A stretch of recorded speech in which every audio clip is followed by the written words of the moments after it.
Hi, my name is Rebecca, and in today's very special lesson for both men and women, you're going to learn how to announce a pregnancy and the birth of a child, okay? So we're going to take it from both points of view, from the point of view of the people who are giving the news and from the point of view of those who are receiving the news. I'll let you know what are the most common expressions and vocabulary that you need to talk about this special subject, okay? So let's have a look at the board. All right, so when you are announcing the pregnancy, you can use these expressions. You could say, I'm pregnant, or she's expecting, all right? Expecting means expecting a baby, not expecting a letter or an email. If someone just says, I'm expecting, it means I'm expecting a baby, all right? Or she's expecting, all right? Next, you could also say, a man could say, for example, my wife is going to have a baby, all right? That's another way to announce the news. You could say, I'm 6 months pregnant, because usually after you say that you are pregnant, people will ask you how far along you are, which we'll talk about in a few minutes. So you could say, I'm 6 months pregnant, or she's in her 3rd month, or I'm in my 3rd month, okay? That's another way. And you could also use the expression due. So when you're due means when is the baby going to be born? So you could say the baby is due in November, or sometimes they also say I'm due in November. It doesn't mean you're going to be born, but it means you're going to have a baby at that time. All right? So again, for all of these, you could say I'm, or you could say she is, or sometimes couples like to say we're expecting, for example, we're expecting our first child in November, or we're expecting our 2nd child in December, right? So sometimes a couple will make the announcement and then they don't say I or she, they say we. So that's another possibility. Okay, so what do you say when someone gives you this good news? Of course, as with all good events in English, we first say congratulations, right? This long word, congratulations. And then usually we'll say something more. For example, that's wonderful. Congratulations, that's wonderful. Or congratulations, that's wonderful news.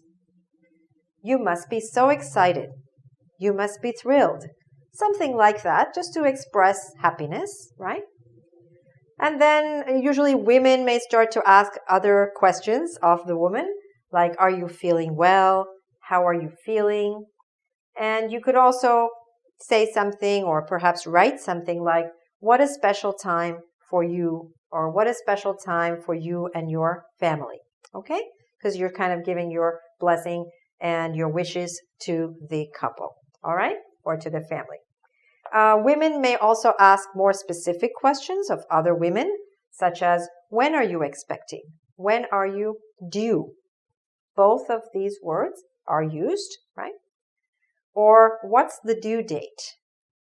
Or what's your due date? Due date means the date when the baby is expected to be born.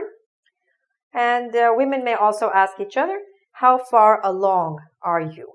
All right, that means how many months have passed? How many months have you been pregnant? All right, so these are some of the expressions you can use when a pregnancy is being announced. Next, we'll be looking at what to say when the baby is actually born. Okay? Okay, so now let's fast forward about 9 months, and it's time to go to the hospital. So what do you say, or what are some of the questions that might be asked to you at this rather critical time? Let's look. So if, let's say, somebody at the hospital asks, what's the problem? Or somebody in an ambulance asks, what's the situation? You can say, my wife is in labor, okay? When you say that a woman is in labor, it means that she is in the process of having a baby. So You say, she's in labor. And you might want to add, we need to get to the hospital immediately. Or, we need to get to the hospital right away. Both of those expressions basically convey the idea. The important thing is to say, she's in labor. If you don't remember that, you can always say she's going to have a baby. And usually people can see that, so they get the idea. Okay? All right. They might also ask you, how far apart are the contractions? Now, contractions are the pains that a woman goes through. They're called labor pains, and they start coming faster and faster so that eventually the baby's born. So they may ask you, how far apart are the contractions? Contractions or labor pains. So you could say her contractions are 5 minutes apart or 10 minutes apart. 10 minutes apart means 10 minutes apart from each other, away from each other. There's 10 minutes in between each labor pain or contraction. All right? So that's on the way to the hospital or when you've just arrived at the hospital and so on. Now let's suppose that everything is fine and the baby is born. Then how do you announce that good news? Well, in many different ways. You could say, she delivered a healthy baby boy, for example. She delivered is the verb that we use. That means she delivered, or you can also say she gave birth to a healthy baby girl. All right?